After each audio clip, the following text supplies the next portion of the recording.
Welcome back, guys, to another video. In today's West Ham video, I want to talk about Boulaye Dia. It's another striker that has been linked with the club, and you guys seem to enjoy the Who Is These videos. I don't actually know loads on them. I have to do my research, give you guys a bit of context about the player, because a lot of you guys may not watch the French League. I only really watch French League teams when they're playing in the Champions League. But before we get into it, guys, make sure you hit the subscribe button for more West Ham videos. Make sure you hit the like button, and let's get into it. So who is Boulaye Dia? Now, firstly, he's 24 years of age, and we've seen so far with David Moyes the signings that he tends to go with. He said he wants young, hungry players that are willing to prove a point. And Boulaye Dia hasn't actually played loads of professional football. He was someone who was at Lyon. He got let go because apparently he wouldn't grow. He's a pretty big physical specimen, shall I say.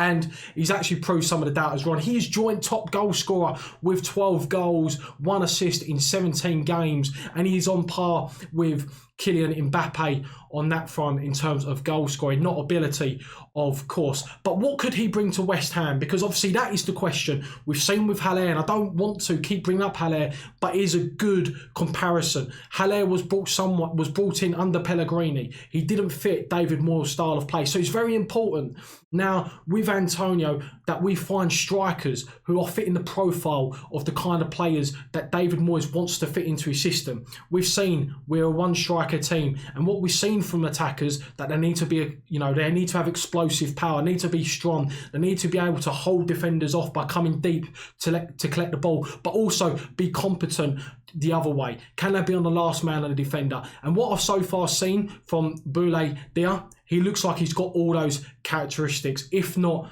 a little bit more. One of the first things that I noticed with this guy is his explosive power.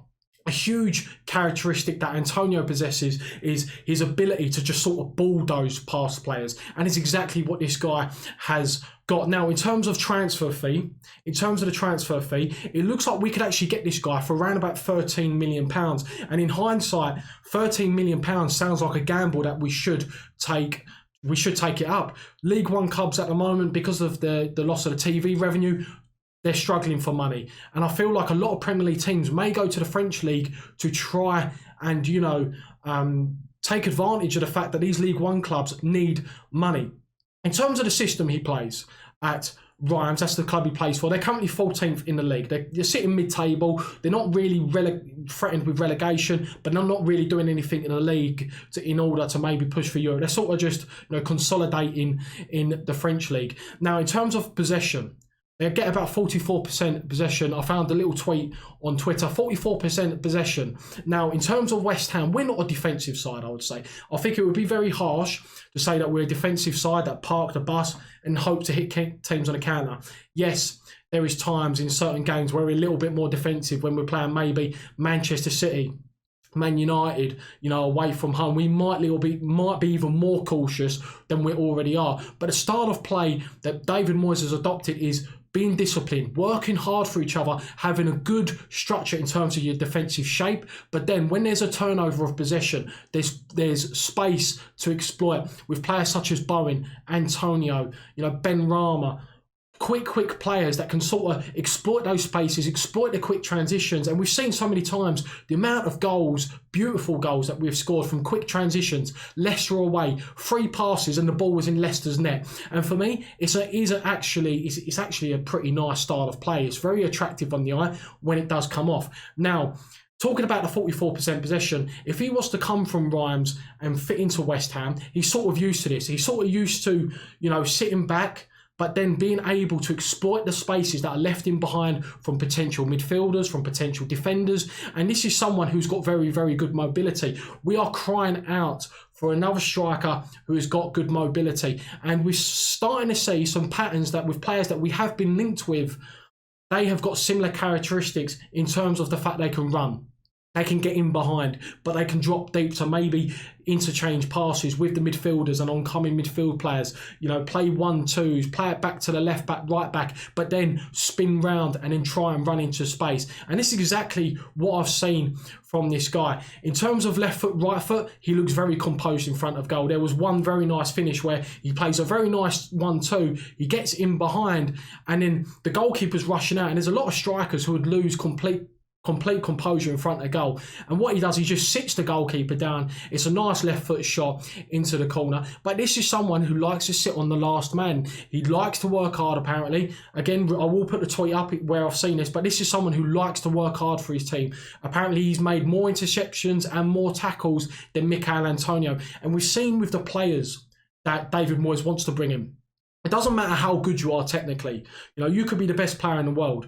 But, we know Ben Rama's good technically, but he's needed time to bed in. He's starting to play more games now, and that is because David Moyes mentioned after the Everton game, he was a very good team player, and that's what David Moyes wants. Are you willing to sacrifice yourself for the team in order to get a result? And if you may be a very good technical player, maybe the best technical player at the club, but you're not someone who's willing to cover the miles, to cover the ground for your teammates and work hard as a collective unit, then you're not going to play games. It's simple as that.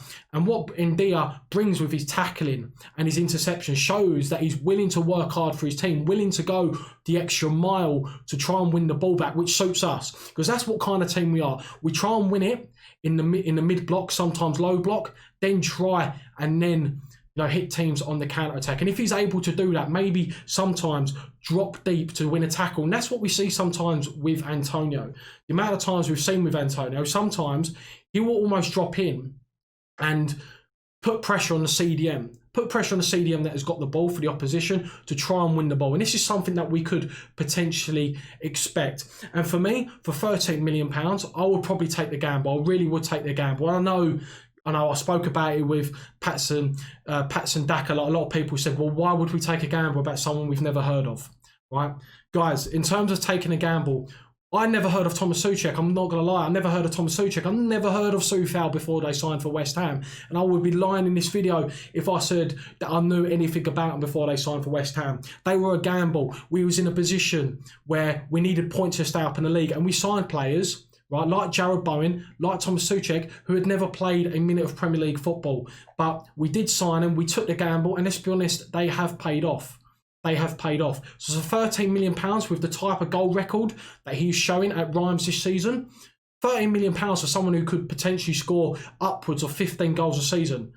Money in terms of value in this market, you've just got to go for it. And because of his age, 24 years of age, there's a potential resell. If it doesn't work out, we could probably get half of that money back. So it's not all doom and gloom. It's not like we're going to sign another £40 million player and then sell him for 15 million. It's all about trying to look at those try and look in the transfer market, look for players that potentially may not be picked up by the bigger clubs. Because who realistically, apart from maybe the West Hams and Newcastles, are going to be looking at someone at Reims to try and maybe fulfil their striker ambitions? And for me, I would just go for it. I would go for it. Adam Armstrong, I know, West Ham are keen on him. But if we was to sign him, he would also be a gamble. So for me, West Ham just got to take a gamble. He looks like he fits the core principles that David Moyes wants to build at West Ham. Work hard for the team. Make sure you've got the technical ability on top, and you will play games to this side. And whilst we love Antonio, I mentioned in the Patson Daka video, it is time that we broaden our horizons. We've got to think of the long-term future of West Ham. This is West Ham. I do love Antonio and what he's brought to this club, but we can't rely on him. So for me, this is another potential, player that we could sign. And guys, I'm not sitting here saying that this transfer is done because, I get my news from the same sources you get, ex-WHU employee, all that stuff. He said that we're looking into this guy and our bid may be launched soon. And given his characteristics, what he could bring to the team, I'd say go for it. Absolutely go for it. Guys, that's going to be the end of the video. For more West Ham videos, make sure you hit the subscribe button. Check out my other videos. Make sure you check out my Patreon if you haven't already. I do extra content for a couple of pounds per month if you're interested in that. And also check me out on Twitter. There's my Twitter's in the video description. Make sure you tweet that or follow me. And I'll just talk West Ham on that. Catch you next time. See you later.